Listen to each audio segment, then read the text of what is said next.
Angelina Sonda murka sampai marahi asisten gara-gara ayam mati. Angelina Sonda tak percaya dan syok saat dikabari salah satu ayam kesayangannya mati. Ia sampai tak bisa menahan kemarahannya pada asistennya, Bella.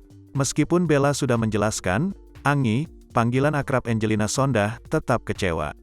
Selama mendekam di dalam penjara, ada 2 ekor ayam yang sudah dianggap sahabat oleh Angie. Kedua ekor ayam itu masing-masing bernama Indy dan Spike. Sayang saat ingin diberi makan oleh asisten Angelina Sonda, Bella, Indy ditemukan mati di dalam kandang. Ketika diangkat Bella, tubuh Indy sudah kaku. Bella akhirnya memutuskan untuk menelepon Angelina Sonda. Mendengar kabar ayam kesayangannya mati, Angelina Sonda syok dan marah besar. Angelina Sonda kecewa dengan Bella dan menilai asistennya itu tak menjaga Indy dengan baik. Bella lalu berusaha membela diri. Ia menegaskan selalu rutin memberi makanan untuk Indy. Kematian ayam tersebut juga membuatnya kebingungan.